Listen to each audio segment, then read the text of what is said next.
السلام عليكم ورحمة الله وبركاته. رقم oo khalkhal hormoonada ahi ku yimaado gaar ahaan hormoonka taranka, raganimada iyo awoodda jaangooya ayaynu ku soo qaadan doonaa muuqaalkan sababa in hormonal disorder ama hormonal imbalance uu yimaado oo ragga xaaladda ay galaan. marxaladda koobaad waa da'da oo related lagaga dhigo ninku marka uu aad u weynaado in uu qaab dabeeciya hoos ugu dhaco hormoonka leeha testosteronku. da'dan waa factor weyn oo keena in ay saameyn ku yeelato hormoonka testosteronka. marxaladda labaad waa cabista sigaarka. cabista sigaarka ayaa iyana waxay sababtaa in hormoonka testosteronka ay negative impact ay u geysato oo ay samayso ama ay abuurto in ninka ay ku yimaadaan hormonal imbalance. arrinta saddexaad ayaa waxay tahay chronic stress. ninka oo muddo badan la noolaada isku buuqa, walbahaarka iyo warwarku ka tambato iyana waa arrin saddexaad oo keenta in hormonal imbalance uu dhaco oo ninka ay ku keeni kartaa. arrinta afraad ayaa waxa ay tahay cayilka saayidka ama marxaladda la yidhaahdo obesity-ga ninka inay ku timaado oo ninka jidhkiisii uu saayid u kala tago oo uu aad iyo aada u naaxo. marxaladda shanaad ayaa iyadana waxaa la soo qaataa inay tahay buur sleep ama hurdada oo ninka ku xumaata.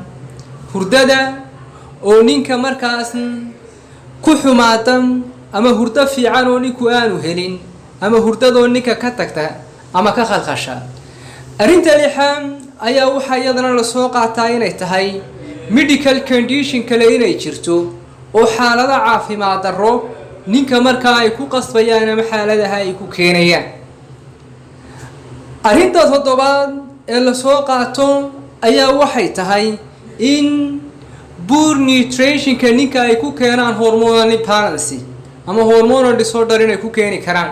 yacni ninkii oo nafaqada jidheed ee uu helayaa ay yar tahay, cuntooyinka uu qaadanayaa ay daciif tahay, waa faytamiinaadkii iyo macdanihii aanu ka wada helaynin iyo compoundskii loo baahan aanu ninku ka helaynin.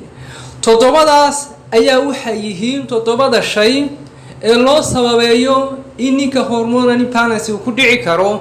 dumarka marka la eegayo waxoogaa farqiyo ayaa u dhaxeeya ragga iyo dumarka, oo tusaale ahaan dumarka iyaga waxyaabaha hormonal imbalance ee ku keeni kara waxaa ka mid a markay marxaladda menopause-ka gaadho, marka ay haweenaydu uurka ay leedahay, marka ay soo qaangaadhayso. xilliyada hormonal change inuu dhacaan baa la arkaa oo kuwa way kaga duwan yihiin dumarku raggu way kaga duwan yihiin dumarka. maraaxilka noocaasa ee laakiin toddobada ayaa ninka waxaa ku qasbi kara in hormonal imbalance uu yimaado. haddaba sidee looga gudbi karaa xaaladdan? xaaladdan dhakhaatiirtu waxay tilmaamaan 3 shay ninku inuu kaga gudbi karo. kuwa dawooyin kale ee u baahan in la daweeyo inaanu dib uga dhicin ee ugu dawo doonto, tusaale ahaan oo kale stresska iyo xanuunada psychological issue ninka haya inuu dhakhtar cilmi nafsiya u raadsado oo u doonto oo dawo iyo talo ku habboon u helo. arrinta labaad ninku ama raggu inay qaataan cuntooyinka nafaqada leh ee tayada leh ee waxtarka leh ee jidhkooda nafaqaynaya. arrinta saddexaad ayaa waxay tahay in hurdada ay iska hagaajiyaan oo hurdo fiican ay markaa ladaan oo ku filan oo 7 saacadood iyo 8 saacadood hurdaa ninku u qaato. haddii saddexdaa la helo ninku xaaladdan si fudud buu uga gudbi karaa ama arrintan si fudud baa loo xallin karaa. intaasaan ku soo ururinayaa. wassalaamu calaykum waraxmatullaahi wabarakaatu.